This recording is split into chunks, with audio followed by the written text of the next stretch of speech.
Good afternoon, everyone. My name is Jeremy Goldberg, and it's my pleasure to welcome you to day two of the NextUp Return to Play conference, the virtual NextUp. We had an amazing day yesterday, incredible speakers, incredible conversations, and we got an incredible day planned today, and I'm excited for us to get into this. One of the things that we see, and this was part of the conversation yesterday, is that youth sports is opening up around the country. It's a return to play. And yet it's such an important time for this community to still come together. First is to recognize there is so much uncertainty, and the more that we can come together as a community, ask questions, hear from experts, the better we'll be prepared to kind of handle those kinds of conversations and to make our organizations better. I think the second thing is that we've got to recognize that youth sports is going to be different. There's going to be ways that it needs to adapt and innovate. That's something that we talked about yesterday. And so there's an opportunity for us to use this moment to reflect about how to even be better, to make sure that youth sports is thriving and local sports is thriving. And so that's what a lot of these conversations today are designed around. And the last thing is I'd be remiss if I didn't mention the larger historical context that we're having this conversation, not just a pandemic, not just an economic recession or maybe depression, but also the idea that we're having an unprecedented conversation around race and equity and community. And sports figures in many ways are leading the way in the best traditions of Jackie Robinson and Muhammad Ali, as we talked about yesterday. So the important role that sports, and especially youth sports, has in bringing this country back and in bringing people together, producing leaders, is something that all of us can take serious responsibility for. So thanks for joining us. I'm going to walk you through the agenda for today and help you understand what the plan is. So I get to start off having a conversation with one of my favorite people, NBA legend David Robinson.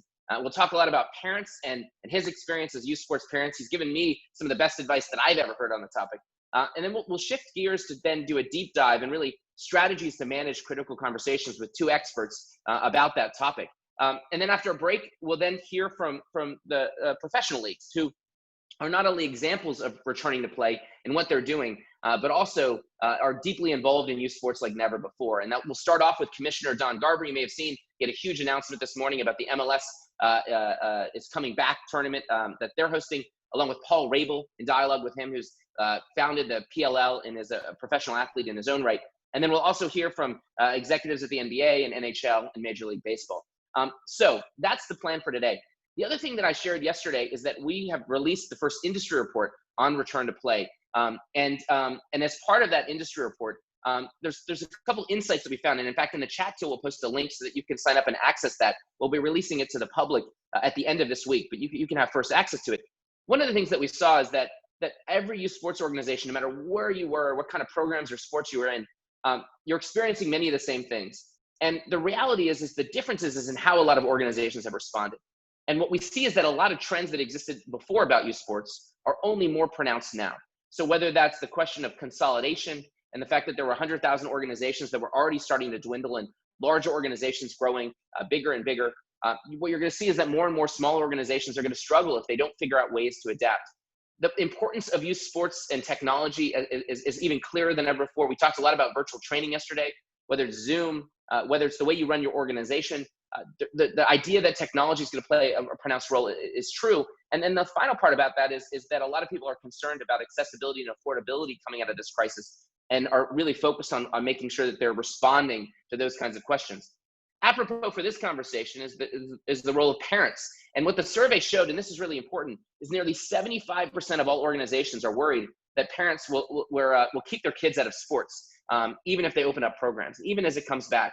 And that was confirmed by some parent-related stories by the Aspen Institute and by North Carolina State University, where almost 50% of parents were showing those kinds of concerns about safety and health with respect to youth sports. So being able to work with parents is a critical ingredient here, more than ever before, especially for youth sports organizations. So we want to use that as a jumping off point as I get to introduce our first speaker today and speak to this topic of conversations with parents. So without any further ado, I'd like to bring on David Robinson, the Admiral himself, and have a conversation about resetting that relationship with parents. So David, come on to the stage as we turn your video on. How are you, David? Let me Get see. you unmuted. There you go. Doing fantastic. Thanks, Jeremy. Thank you for joining us.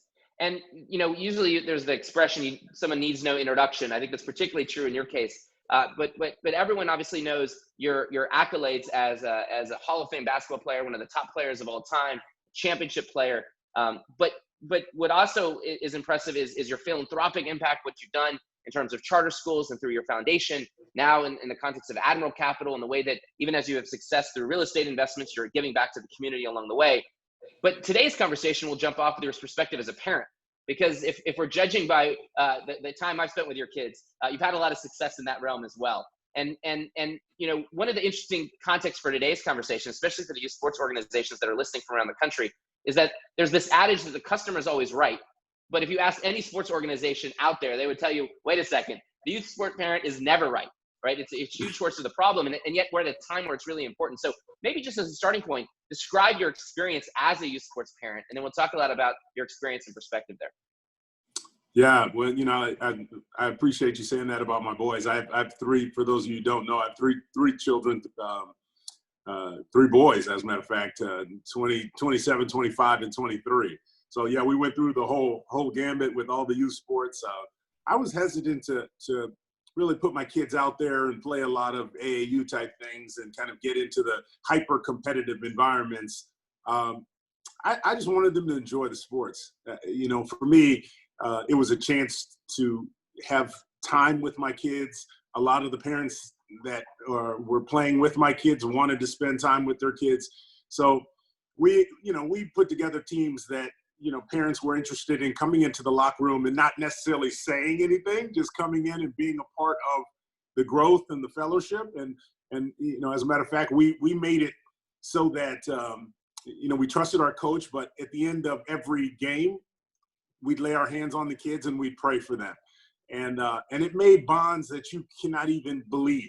Some of these kids now that, not my kids, but, kids on the other kids on the team are, they call me to this day, and they're always asking me for advice. And we form these relationships that were pretty special. So I think we enjoyed those experiences because the parents were a benefit. They were a plus and not a negative. How did that come about? When you talk about being a plus, did that just happen organically, or was that a conscious decision that the organization made or that the parents made? Because I think one of the issues here is that parents are often defining their own role as the coach, right? As the video coordinator, as the strategist, whatever it may be, as the head recruiter. So speak a little bit about how that came about. Yeah, it's culture. It's like anything else, right? Like with the Spurs, if we're building a good team, we've got to build a good culture. And in order to have a good culture, you have to have some kind of idea who you want to be first. And I think, that was the good thing about our team. Our parents, the core of our team, we knew what we wanted to be, right? We wanted to be a safe place for these kids. We wanted to be a place where fathers and sons in particular could relate to one another, could encourage one another, help these young men grow as young men. And, the sports was secondary, but the relationships were first. And so that was our culture. So I think you have to be intentional about building that. If it's about the sport, if it's about the basketball or the football or whatever, and you have to chase these other teams, then you're going to be subject to their culture. And sometimes that's good. And as we know, a lot of times that's not so good. It's not so good for your kids, and it's not so good for the parents. So I think you have to be intentional. You have to decide, okay, this is what we want. And if we don't see it out there, let's build it where we can be an encouragement to these kids and help them grow as young men and young women, as opposed to, siphon them through the system and try to get them, to the NBA or, Major League Baseball or football or something. Yeah, one thing I'm curious about, and I think the specific experience you're referencing was with I think Justin's team. Was the team successful? Like when you go through these things and you think about fellowship and mentorship and all those different aspects of it, was the actual performance better because there's less distractions going on? I think that the performance was really good. We went to some very big tournaments. In basketball down here in Texas, we have Duncanville, which is a huge tournament. Hundreds of teams from all over the country come in, and we actually ended up getting to the Final Four with that team. And that was just a local team. It wasn't a specialty team. It was just a bunch of kids that wanted to play together and play together very well. But like I said, the results really weren't the primary thing. Right. We like having those kind of results, and but for the most part, that kind of all goes along with the experience, right? So I don't think any parent was overly concerned whether we won tournaments everywhere we went. Although we did win quite a few of the tournaments, but yeah, like I said, that was not a part of kind of what our culture was really about. Yeah, you're using the term culture, and I think it's interesting because when you think about the San Antonio Spurs, you think about the organization, you think about it's synonymous with culture. And when you talk about youth sports organizations, maybe they're a little bit less intentional. But what I hear you saying is actually not only can you have more success on the court when you're paying attention to culture, but it becomes a more powerful experience as a whole. What did you learn about building cultures, whether it's having been in an organization or organizations you've helped start and lead? What are the key aspects of building a strong culture that goes beyond just simply the amount of revenue you're making or the amount of trophies that you win as an organization? Yeah, I mean, it starts off, number one, just being intentional, right? Like you cannot be random about culture. That's the mistake we all make, right? We all think we can go into a place and change the culture. You can't be random. You have to be very focused, and you have to be the example of what you want everyone else to be. And so I think that's probably the number one thing. Everyone says we want to win, we want to be champions, particularly in the NBA. But there's really only one team that wins every year. But what's the difference between that team and the other 29 teams that are trying to win a championship? So that team is together, they're focused, they're doing the little things it takes to be successful. They're intentional about their goals. And I think it's the same way, right? You want to be successful, be intentional, understand who you are, who you want to be, and how do we get there. So do all the little things to make your team successful. When you talk about the little things, it's the process. I can't help but think about whether it's Popovich, or I know you've had some exposure to Coach K through Justin's recent experience at Duke, and his emergence as a player on that team. What have you seen about the great leaders of those organizations, whether it's Pop or Coach K or other leaders you may have been exposed to in your career? It seems like they're not, every practice, they're not talking about the NBA championship, and they're not talking about the NCAA tournament. They're speaking a lot about the process, and maybe that plays into kind of how people understand the roles that they need to play. Can you elaborate a little bit on that? Yeah, no, that's exactly true. Whether you're talking about a Greg Popovich or a Coach K, both are extremely focused, and they're focused on more than winning games. They're focused on the players that they have. Any great leader wants the very best for someone that they're leading. So you're going to take the time to get to know them, take the time to get to know where they're going, and you're going to focus your efforts on helping them get there within the context of what your team is trying to do. And so, yeah, there's a ton of intentionality there, with whether it was with the Spurs or whether it was with Duke University, and that was one of the things I think I admired about both of those coaches. They really understood who they were, and they really understood who they were bringing in, and they were trying to help each of those kids reach their potential. And I think that's important, is particularly in these youth sports, because most of these kids are not going to go on to play pro sports, but they need leadership, they need guidance, they need relationship, not just with their parents, but with other good, strong parents. And so if you can build around that and be intentional and say, hey, look, let's teach them how to be men or women. Let's teach them how to do the right things in every circumstance. And let's teach them how to have the right attitude. The greatest things that are going to come from sports are resilience, the attitude of just never give up, the going out there day in and day out. How do I help the guy next to me, right? Those are the things that are going to be most valuable to them in their lives. So, why not take the opportunity and teach those things to these kids on a consistent level, and make the experience more about that than about how much do we win. I think, you think about the experience that a lot of organizations contend with, where their parents are concerned about playing time or what happens to their kid. And then you get to an environment like Duke, where Justin's coming onto the team, but you have the top players, the top recruiting classes, and yet somehow, it seems like Coach K is able to build that community and create that sense of sacrifice, not only among the players themselves, but also it seems like the parents and other voices are managed. What did you observe about the way that he was able to kind of navigate those kinds of conversations or create the kind of culture that allowed parents to kind of handle the different situations and sacrifices that maybe players had to make with respect to their roles and playing time and everything else associated with it? Yeah, I mean, that's got to be one of the toughest things, right? Like, as a parent, you want your kids to play, but playing is not the only way they learn. My son at Duke, you have Zion Williamson, you have Brandon Ingram and Jason Tatum. You have these guys coming in every year that are phenomenal players, and Justin was not ready at that time to outplay those guys, so he was going to spend a lot of time sitting on the bench. And I think for me as a former player, it was very hard to.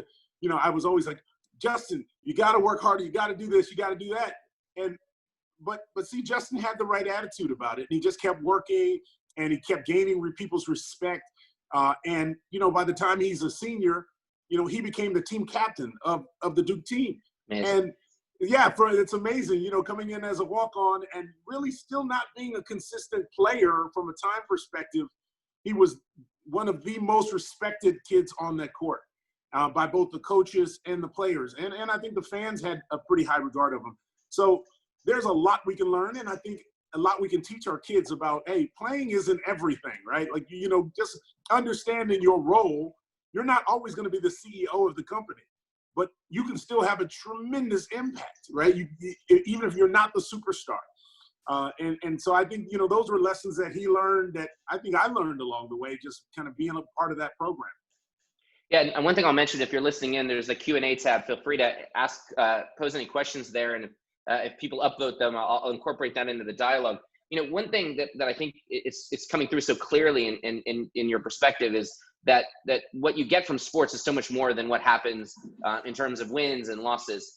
But there's so much positive aspect of it, and it feels like organizations that can embrace that mission not only can deliver more value for a lot of kids that aren't necessarily going to go on to be professionals, but also they actually can probably create a better culture to be more successful today.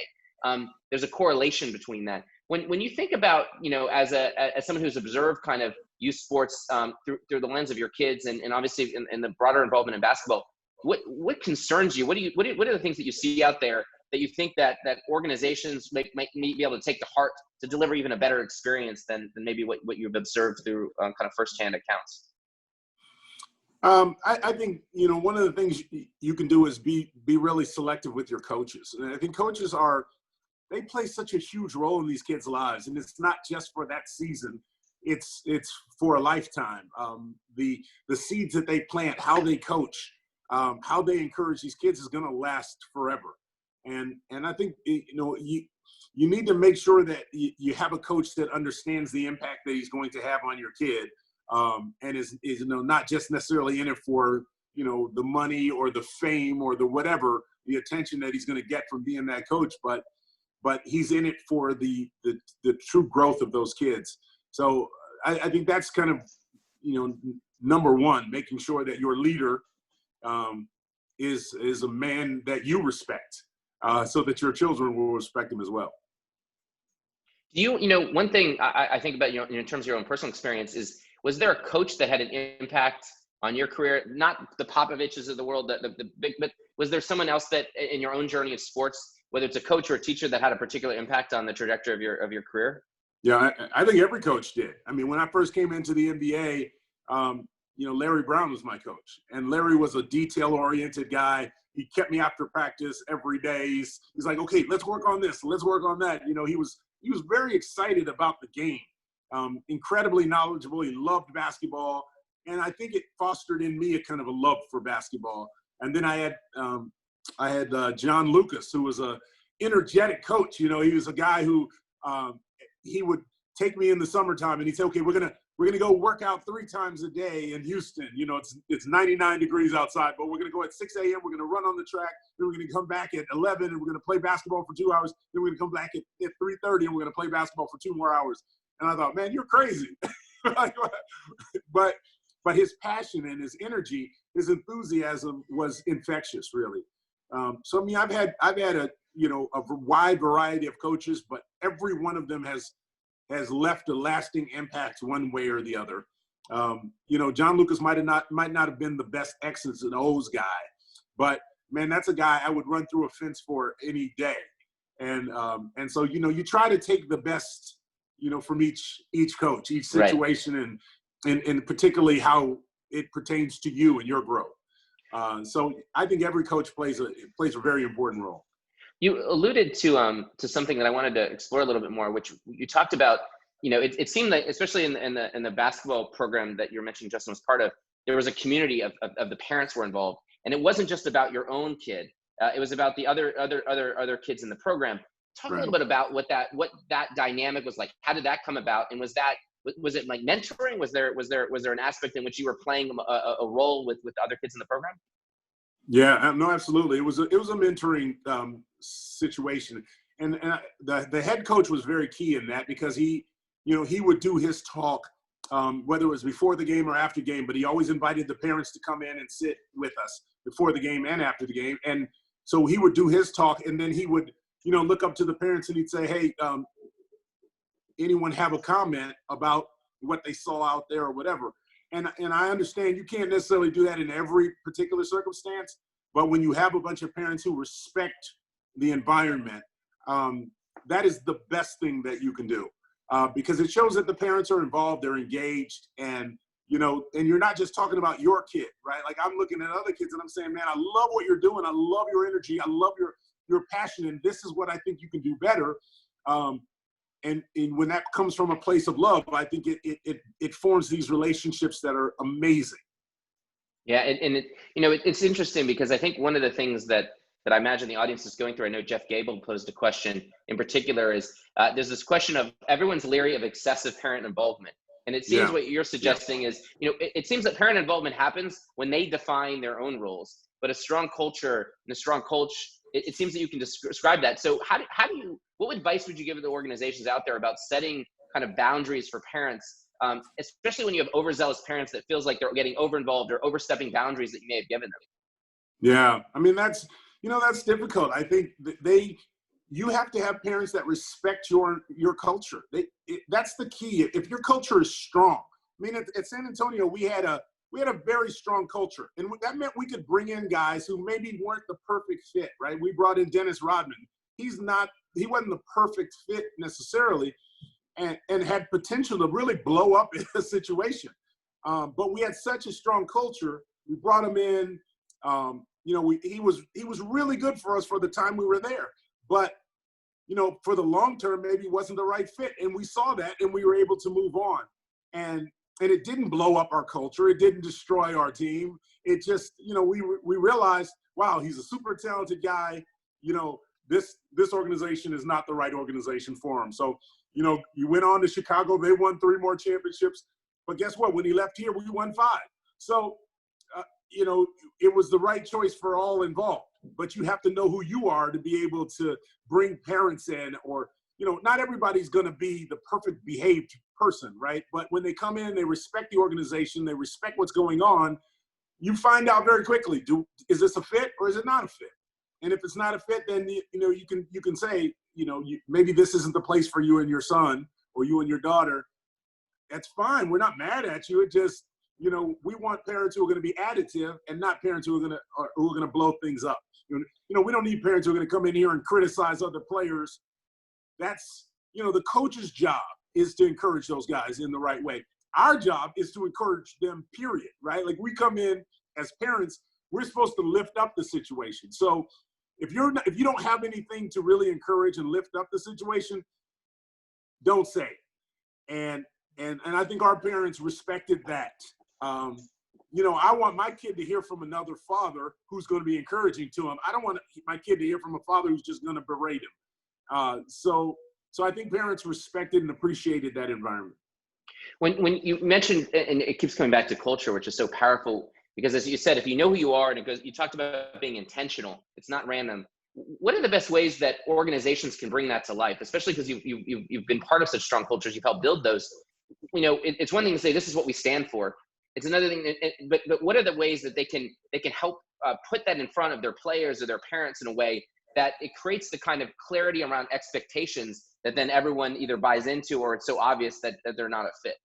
Yeah, I mean, it's like any company, right? You always go back to your mission statement, right? That every year you're looking at your mission statement and saying, are we doing this? You pick every word apart, right? You say always, bringing together every little thing, right? Every word you say in your mission statement. I think teams need to have a mission statement. They need to have goals every year. What are our goals, right? Number one goal is to develop these young children into adults, into responsible adults, right? So if that's our number one goal, what's it going to take to accomplish that number one goal, right? We have leadership, we have great examples as parents, we have all the right things to help them achieve that goal. So you have to just know, you have to sit down and say, what are we trying to accomplish and how can we accomplish those things? So if your number one goal is to help them to grow up and to mature and to move to college and be ready for that next experience, then you're going to act differently than if your number one goal is to get my kid a scholarship to some such and such university, or my number one goal is to get my kid exposure so that, he can be seen, or my number one, if those are your number one goals, you don't belong with our franchise, right? Like our group, the number one goal is to help these young people become adults, responsible, loving adults. And so have a list of 3 to 5 goals. And when your parents come in, sit them down and say, this is what our team is about. We're not gonna win every tournament we go into. And we're not concerned about winning every tournament we go into, but we are concerned about the experience that your child has with our group. And so when you have those goals and people coming in know that, then the expectations are going to be set correctly. If there are no rules there, everyone comes in with different expectations, and there's bound to be a lot of disappointment.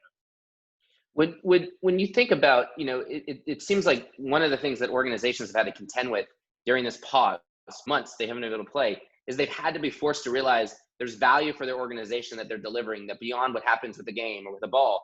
And so they're already, I think, starting to ask themselves these questions.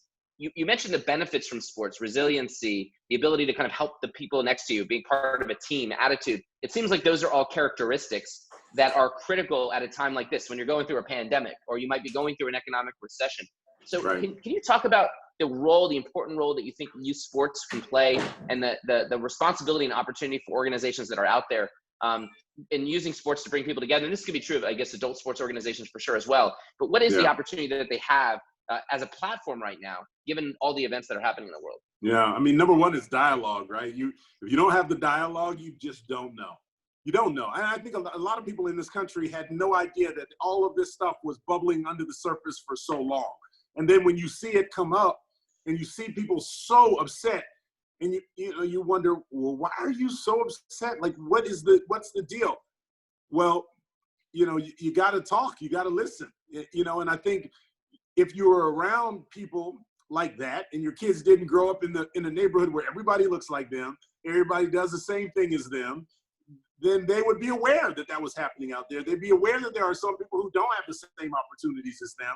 They would be aware, that other people are frustrated when you think everything's going really well, right? And I think sports does that. It puts you in a situation where you have to talk to a guy that doesn't look like you. You have to work with a guy that did not come from your neighborhood, or a girl that did not come from your neighborhood. And you guys have to figure out, how do we do this thing together? And, like I said earlier, if one of your goals is to help your children learn how to help somebody else, then guess what? They have to get to know what that other person needs and who that other person wants to be. So how does he or she help that person grow? That's a part of what's wrong in our culture today, is there's not enough of that type of relationship, right?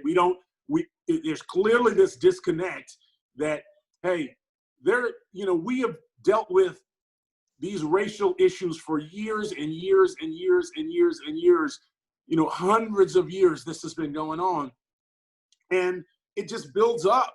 And so now the dialogue is going on. People are talking. People are saying, okay, 4 years ago, we kind of kicked Colin Kaepernick for bringing this up. We banished him from the league. We did all these things, but he was right. He was the guy who had the foresight. You got a team of people who are handling diversity for the NFL who have no clue what's going on. No clue. And here's this guy, Colin Kaepernick, who's way ahead of him, right? So the NBA needs to have somebody like him running their diversity program, and they don't, they don't know it or don't care, and guess what happens? You suffer the consequences when you don't know and you don't care. So I think sports brings all of these things to the table in a way that nothing else in our society really does. Maybe music.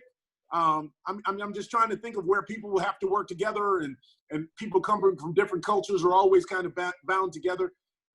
Music and sports are probably the only two areas where they're going to get that intimate involvement with someone who can be from a 100% different culture, and you have to help each other.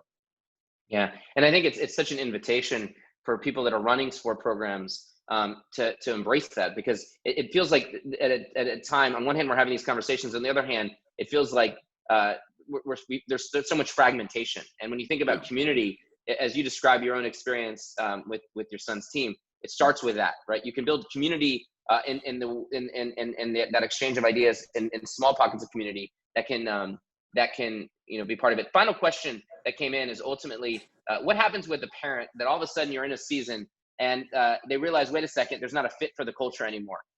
Would you remove the kid or the parents from the program, like even mid-season? Like if something was just not a fit for what you stood for, what's the way to handle that situation? Yeah, I wouldn't say necessarily remove them right away. I mean, there's always going to be situations that, at your work, right? Like there's going to be people who you're like, not really sure if they fit.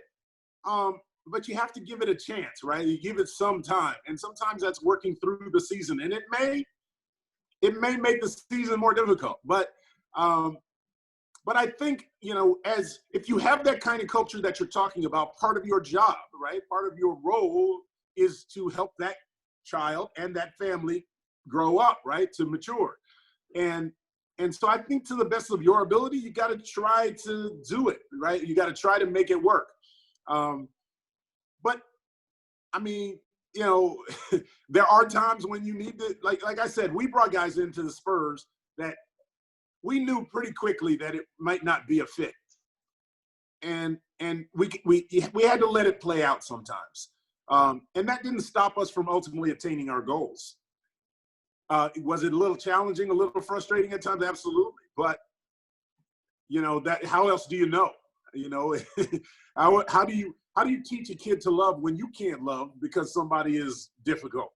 I think that's all part of the process. Kids can't run away because they go to their school and they don't like the kids on their team, and they go to, their workplace and they don't like their boss, so you can't run away. Sometimes you have to be the vehicle for change.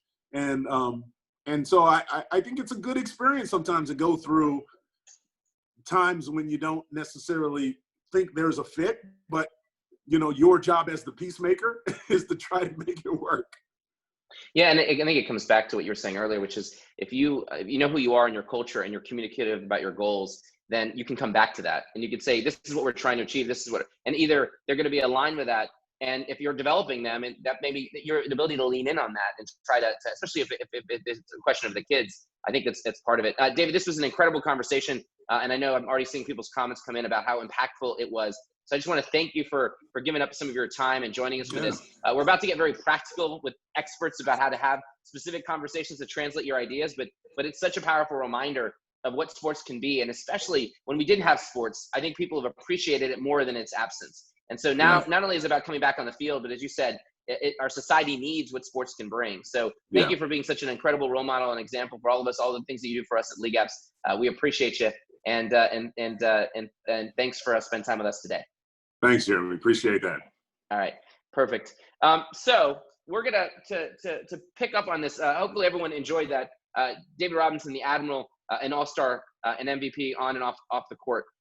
There's a lot to take away from that, and I'm really excited about this next session. So I want to have Jason Sachs come on to the conversation. So if we can have Jason join us. Jason, one thing is I mean, that's a walking case for what PCA is all about. So, I'm really reluctant to hand over the mics, but you and I compete for the best free moderator around. If you ask David Krzyzewski at the NBA, at least. So I know that we're in really capable hands, and this next conversation is going to be amazing. But before we get into it, can you give us a little context about what Positive Coaching Alliance is, where you're a top executive? Yeah, so I appreciate you involving PCA and myself in the conversation today, Jeremy, and really appreciate everything that League Apps has been doing over the last couple of months to keep the youth sports um, field really connected during this unprecedented time. So Positive Coaching Alliance, we're a national nonprofit organization with the mission to improve the culture of youth and high school sports so that all kids have a positive character building experience. And we do that through live interactive training, normally in person, but over the last couple of months, it's been through interactive Zoom training and online courses. But really, how do we use sports as the vehicle to not only focus on winning and competition and getting better, but also how do we make sure that those lessons that we're teaching are carried over into life? And I mean, your conversation with David about culture is, I was taking notes and smiling because at PCA, that's what it's all about. It's not just about the coach or the parent. It's really about that organizational culture. Yeah, and what's great is, at the end of the day, if you know who you are and you know what you're about, and and if that value proposition, which is natural to sports, goes beyond just the field, your ability to articulate that and then lean into that creates tremendous power as an organization, especially when we're in this period of pandemic where sports was interrupted. There may be ways that it's going to be interrupted in stages again. If you have something that's bigger and more important than just the results, even if the results are really important to you, that's really powerful. One thing I'm excited to do is we'll pull up a slide here because we're such big fans of PCA that we're going to team up with them to offer free training for anybody that attended NextUp. You're going to have an opportunity to actually get a sense of what PCA and their training is all about. We actually had our employees go through PCA training, and it was eye-opening. So that will be on Thursday, June 25th. We'll follow up with some more details, but we're really ecstatic about the opportunity to work together. And I know the PCA does such great work with the grassroots organizations, with professional leagues, professional teams, and we're excited to make this available for everyone to get introduced to your great work. So we'll follow up with more details as part of the follow-up for this conference. And with that, I'm excited to turn the reins over to you. We've got a great next panel, really deep diving into the strategies for managing critical conversations. So I'll let you introduce our panelists, but I know both of them and have been blown away. And so I got my pen out. I'm going to take lots of notes, and I'm going to turn it over to you, Jason. So enjoy and welcome Charlie and Dr. Gunter to the conversation. Great. Well, thank you so much for that, Jeremy. And yes, we want to welcome our two next presenters for this conversation. First, Dr. Ken Gunter, who is a clinical sports psychologist based down in Atlanta, does a lot of work with the NBA. We've had the opportunity to work together on some events with the junior NBA. So welcome, Dr. Ken Gunter. Thank you so much. It's a pleasure to be here with you all this afternoon. Yeah, and we also have Charlie Houck, who is the president of Growth Dynamics and really focuses on the importance of communication and critical conversations. And I think where we're going, and I think at any point, the value of good communication is so important, but in these times as a youth sports organizational leader, it's even more important. So welcome, Charlie. Thank you, Jason. Thanks for having me on the panel today. Yeah, so let's dive right in, and I'll echo Jeremy's sentiments. If you have questions, please submit them. We want to make this as interactive as possible and hear from everybody out there watching. But first, Dr. Gunter, I want to ask you a question. Kids are going to start coming back to playing sports. They've been out for probably 3+ months now. What are some things that coaches and parents can do to help to really prepare the kids for returning to sports, and which could be, in many places, a difficult situation? Yeah, I think the first thing that people can do, parents, coaches, is kind of acknowledge the reality of the situation. Like, certainly we all are living in this reality in this very extraordinary time where so many different things are happening on a global level in our society, and then in individual levels, right? Because with the dual pandemics of the COVID virus and racism and the racial tension, different people are feeling different things. So I think just naming what's going on is really important, and then allowing space for the kids to share what they're feeling and how they're managing all of this, because how they're dealing with it is very different than how we as adults may be dealing with it. And so I do think that naming what's happening, sharing that as parents and coaches, you're experiencing some things, but also really allowing space for kids to share, so that whatever programming you create and whatever resources or support you offer can be in direct response to what the kids are saying they feel or what they may need. I think this Yeah, and you are talking about, naming all of those stresses, and that's going to be uncomfortable for not only the kids but also the adults involved. So, I want to get your input, and then I think that's a nice segue into Charlie talking about that communication. But what are some tactics, or how do you prepare a coach or a parent when they're about to go back to that environment, so that they're ready for that conversation as well? It's going to be uncomfortable and it's going to be difficult. I would say that the responsibility also doesn't rest on one person, right? So it's not just on the coach to have that conversation. It's not just on the parent to have that conversation, but certainly they can provide, they can be a team, if you will, and provide a collaborative front with having that conversation with the children. It may even be bringing in others from the community, teachers who are also impacted and also represent another major facet of a child's life, to just talk about and offer space for the kids to share what they're going on, because a lot of times we minimize what kids are going through. I also think it's important to understand and normalize adversity, and in the way of life is full of adversity and difficult situations. That is a given. And so it's not a matter of how do we avoid adversity and challenges, but rather how do we navigate it. And so I think even from the adult standpoint, kind of expanding that idea of adversity and challenges and difficult conversations, if you will, are not to be avoided, but they are to be navigated. And so knowing we might get it wrong, we might feel overwhelmed, but if I have a partner in this conversation with me, or if I allow myself the freedom to not have to know everything and know all the answers, that can free me up to just have an open conversation. Great. And Charlie, want to bring you into this topic of just, the important communication. And as an organizational leader, which you have served as the president of a very large youth soccer organization in Pennsylvania, with everything going on, where do you start as an organizational leader with that communication to your coaches and parents? Well, I think it's a good time to reflect back on what David Robinson shared. What's the culture of the organization? And the culture should be more powerful than the people. And so when you're going to be in charge of communication, there are a lot of things that are really critical. And that is, I'm a huge believer that no news is worse than bad news. So if people are expecting you to communicate, even if it's something that they might not want to hear, hoping it gets better with time is a bad strategy. So we've got to be willing to stand up and be adults and not hide from the fact that we're not going to please everybody in the crowd. So I think that's critical. I think that if you put deadlines on communication, hit those deadlines. When people see you set a deadline, but then you ignore it, that means there's a reason or an excuse to almost behave any way you want, because there's no standards of decorum or no standards of politeness and courtesy in how the organization moves forward. So I think that's probably as critical as anything. Don't hide from the conversation you don't want to have because it might not be received as warmly as you'd hope. Stand up. It's not personal. In a way, it's not personal. It's just the business of running an organization. You've got to be willing to take the heat that comes from being in the role that you're in.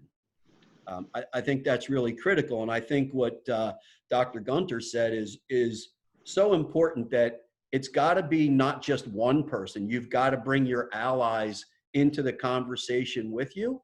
And you've got to acknowledge everybody's reality, which is their feelings are their feelings. And the last thing we want to do is invalidate the person by denying them the right to have their feelings. And that's a great, point in regards to what people are feeling. And Dr. Gunter, oftentimes as adults or parents, we want to, if we see something going wrong with our kids, we immediately would just want to jump in and fix it. And that's not necessarily always the best thing to be doing, especially now. So talk about how parents need to almost like take that step back and look at the bigger situation and just instead of trying to be that quick fix for their kids. Absolutely. I think when we're uncomfortable and something is difficult, we want to get away from that as quickly as possible, or find a way to remedy that as quickly as possible. That is the tendency. And certainly for parents and their kids, they want to protect them, right? They want to protect them from everything in the world, but they also want to protect them from difficult emotions. And so I really think, to your point, it's important to pause, because what that communicates is that what you're feeling is wrong, or if something needs to be fixed, that implies that something is broken, right?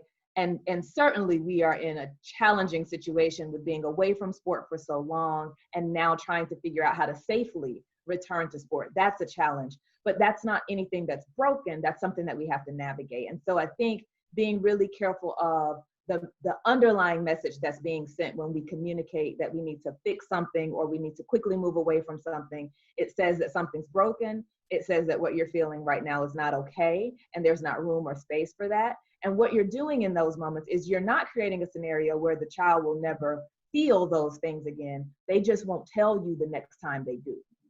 And so that's why allowing for the space and sitting with them in the discomfort and helping them learn how to navigate it becomes really, really important, because we all need to navigate it. We can't avoid all difficult situations. Yeah.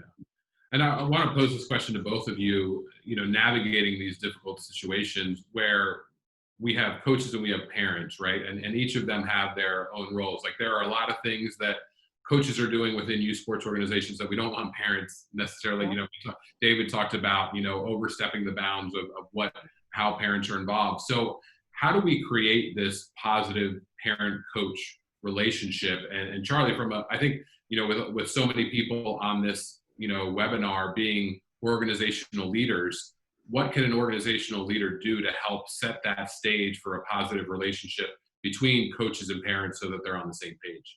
Yeah, that's a really great question. A phrase we use in a lot of the consulting work that we do is, you can't run an organization or a relationship with what we call mutual mystification. If both parties are working with undiscussed or unshared expectations, that's mutual mystification. So one of the things I always wanted to do when I was coaching a youth team was, my first interaction with the parents was to say, let's share the expectations of what we have for each other in this season. And one of my first things was to say, look, I'm the one that signed up to be the coach. You all had an opportunity to do it. You opted not to, which is fine. I'm not chiding you for not being a volunteer. But as the coach, when you give me these children to coach and develop, I'll take care of that. And so here's what I expect of you. I expect you to be supportive from the sidelines and to not create confusion as to whose role it is to help that child enjoy this experience as much as possible. And at times I actually said, look, the easiest way for you to assure that your child won't see the field is when you decide to be a critical parent from the sideline. I didn't want critical parents engaging in the process to disrupt something a child was trying to experience in the best and most positive light. So sharing expectations, whether it's written in a preseason letter, if it's a dictum from the league or whatever, no mutual mystification, I think, is a great phrase to kind of eliminate problems that come up if they're not discussed. And I think to that point, it's, one of the things we talk about at PCA is message bombardment. So how can we make sure that that message is coming and parents and coaches are getting it multiple times so they really see it? It's almost like an advertisement. You need to hear it a certain amount of times before it actually sticks, but you need to be deliberate with some of that communication as well, Dr. Gunter. Yeah, I just wanted to add to that a little bit, because I think if parents and coaches and anyone else who is a part of the program goes back to the foundation of why we have the program, it's for the kids, right? Yep. So keeping in mind that whatever's in the best interest for the kids is what we're all trying to do. I also think in terms of how you can get parents and coaches to have a more collaborative relationship is think of yourselves as a team, right? And on a team, people have different roles. You don't have a basketball team that only has point guards, right? Because you need more than that. You don't have a baseball team that only has pitchers, or a volleyball team that only has setters, right? You have different roles on the team because there are different functions that people need to be able to do in order to effectively create a whole team. Same thing with parents and coaches. Each person has a role to play in making the support system what it needs to be for our kids. And so I think writing it down actually would be very helpful, because in a moment of emotion, rational thought and memory tends to decrease. And so if you can write down at the beginning of the season what the roles are for the designated members of the support team, which includes coaches and parents, I think that could be really, really beneficial. Yeah, and PCA, we recommend doing that preseason parent meeting and being able to share documents. And I think with where we've been the last 3 months, I think it might even be easier to do virtually via Zoom or something like that, where you can get all the parents. They don't have to be in the same room, but you can really go through, hey, as a coach, here's what my expectations are as parents, and here are some guidelines for our program. Here's my coaching philosophy, and here's where I stand on things. Because I think if you never want that first communication, Charlie, to you have with somebody be in a tense situation because something went wrong. So I think setting that groundwork is really important. Yeah, I think that we keep going back to this, and when we have children, I always wanted the intention to be for the child to decide if they wanted to play the sport again, not whether they wanted to play with that type of coach again, but would they want to play the sport again? Did the sport excite them and engage them and give them the feeling of accomplishment? And so when coaches and parents disrupt that opportunity for the child because they haven't had that conversation about what the mission is, and the mission, I helped write a couple mission statements, and I was very critical in the first one I got involved in to not have the word winning in it. I didn't want that to be the drive for all of our kids. A 5-year-old kid doesn't really, they might know what the scoreboard is, but the scoreboard's done the moment they get the popsicle or the orange slice. So I think in having the critical conversations about why did your child sign up? Why did your child say, yes, I would sign up? And who's the reward for? I think that becomes the most important conversation. And then the second one is at the end of the season, to thank the children for their commitment and to thank the parents for, in a way, following the rules and saying, you met my expectations. I believe we exceeded the expectations of our children. Yeah. I think that's so important that is started and finished in that manner. That you bring up such a good point. Just the idea of even the smallest thing, when you see something positive, saying that and vocalizing that and bringing attention to it.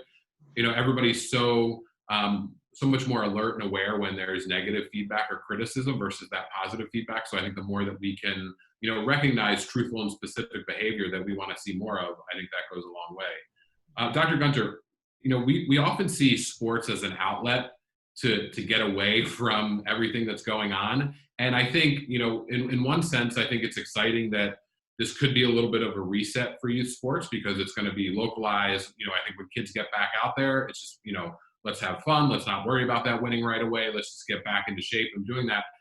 But at the same time, we know what the impact of sports has. And then there are really important conversations. So how can we balance that, sports being an outlet, but also using it as a vehicle to really talk about really important issues that our country is dealing with right now? Yeah, I think there definitely needs to be a balance because sport is for so many children, not only a space where they can demonstrate their mastery of whatever sport they're participating in, demonstrate skills and through competition and practice, but it's also a place where they connect with others, their friends, they learn lessons about leadership, teamwork, what it is to navigate adversity like we were just talking about. And they're also looking to the adults in that space as role models for behavior and how to handle different situations. And so I really think certainly when we come back, kind of offering an opportunity to acknowledge where we've been in the last several months, just prior to returning to sport, I think it's important to have that conversation up front.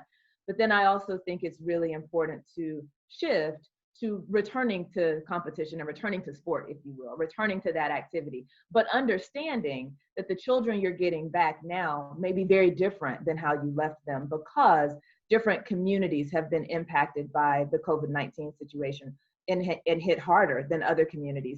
There are some children for whom during this break, they still were able to engage in physical activity because they may have had equipment at home, a basketball goal at home, a volleyball net in the backyard, so they still were able to participate in some way. And for other kids, they may not have had access to those resources. So in thinking about the trauma that these kids may have experienced based on if they've lost a family member, a loved one, or just seen the virus ravage their communities, or if they've seen racial violence in their communities. We have protests happening all over the country. Kids are seeing this. And so you may have some traumatic impact for that when they come back. And the distance from sport, again, may be different based on who's had access to resources during the pause and who has not. And so just recognizing that your athletes are going to be in different places, offering a space initially to collectively talk to them, re-engaging in activity, because activity is good for everyone, regardless of the situation. And then paying attention to your individual athletes and looking for signs that might indicate that they may need additional support and additional resources.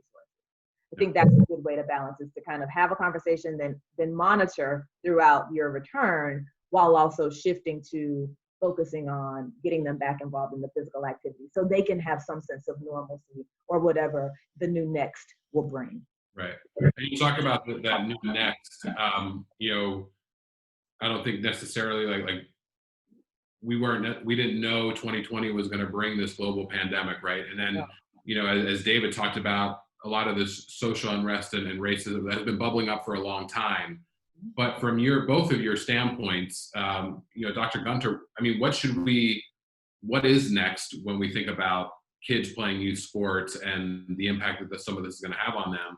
And then Charlie, as an organizational leader, how can you prepare for that in communication? So Dr. Gunter, what should we be looking out for? Yeah, I really don't have an answer to what's next in terms of where we're going, because it's not been written yet. But what I can say that we're looking for are the effects on mental health and emotional well-being. That certainly is one of the big things that we're looking for in our kids. And so I think one of the things that's important in all manner of sport is to really think about the person of the athlete first during this moment, to think about who they are as people, what they need as young people and individuals to develop and grow, right? In addition to, but primary to who they are as a performer, right? Certainly we know performance is important, but I really think it's important to focus on the person of the athlete. And just truly, even though we don't know what's to come, we know that there have been increases in anxiety.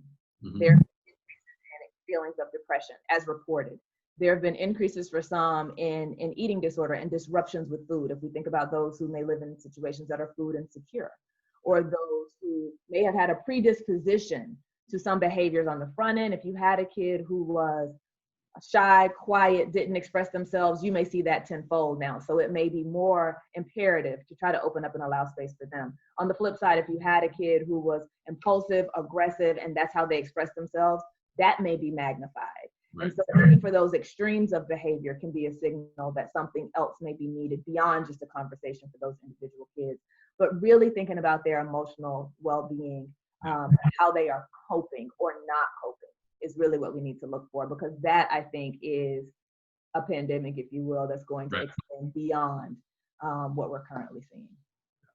And Charlie, as we're wrapping up here, we have about a minute or two left, but Charlie, from an organizational standpoint, as a leadership, and how do you prepare for these types of things, or can you prepare for these types of things?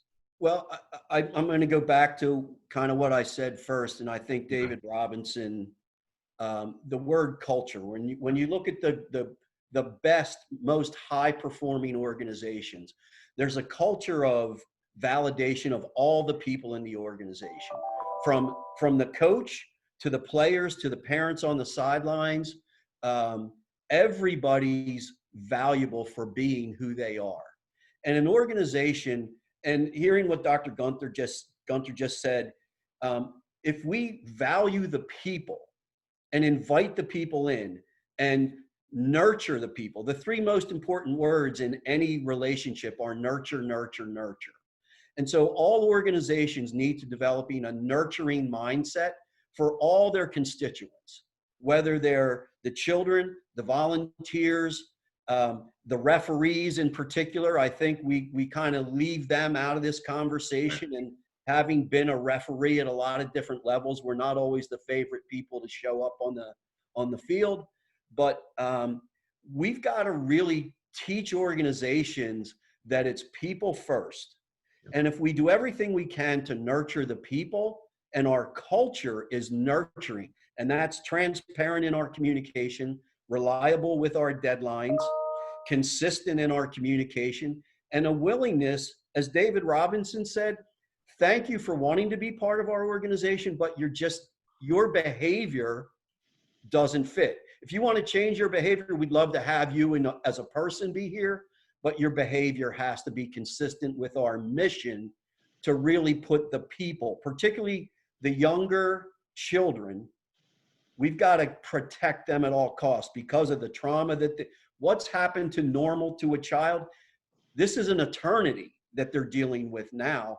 And if they go back to play and it's anxious, that's not the healthiest product that we're putting out there any longer. Yeah, I mean, go ahead. One more thing, Jason, just one more, because I know we're close to the end of our time. It may be that you have to revamp some of what you have done in your organizations as well to be more intentional about addressing these issues that we're talking about. And so it may be that in your framework of how you're using sport, you teach concepts of respect for others, respect for those whose experiences are different than yours. You think about how inclusive your organization is and how equitable your organization is and what that communicates to the people, the adults in it, but also what that's communicating to the kids. And so I think we can use sport to teach some of those qualities, characteristics, those concepts that really have us focus and center on humanity, respect, dignity, effective communication, and really being inclusive and equitable. And so it may be that we have to revamp our systems a little bit in order to be responsive to the moment. Yeah, culture is so important. And one way we define culture at PCA is the way we do things here. And I think it really sums it up of, the way you do your things at your organization, and somebody's either fitting into that or not fitting into it. So Charlie, Dr. Gunther, thank you so much for the conversation today. I know Jeremy's come back in to join us, so I'll hand it over to Jeremy, but thanks for the opportunity. Thank you all. You're tremendous. And thank you, Jason, for leading us to the conversation, and for Charlie and Dr. Gunther for all that you're doing. We'll make sure all the great advice is summarized as we send that out, and also in the industry Slack group. So with that, I'm going to wrap up this session. A couple quick announcements for everybody. One is we're going to be doing a great event to go to Dr. Gunther's last point about equity and inclusion as an organization. If you want to learn more about this and ways that we can help make sure that every kid has access to amazing sports experiences, we're going to bring the industry together for a couple of conversations next week. You're finding out about this first. So next Wednesday, we'll have a session specifically aimed for those sports-based youth development nonprofits. And then the second day, on Thursday, we'll have an ability for any kind of organization who wants to be part of the solution here to come learn some ideas and best practices, and then be in dialogue with each other through breakout groups. So you can sign on that on the link that was just shared in the chat tool. And at 1:30 p.m., come back and join us. We have an unbelievable session that we'll be doing with Don Garber, the commissioner of the MLS, and PLL, and professional athlete Paul Rabel, in addition to hearing from other professional leagues. That'll be right at 1:30 p.m. So get a stretch in, check out the Slack channel. We'll see you at 1:30 today. It'll be awesome.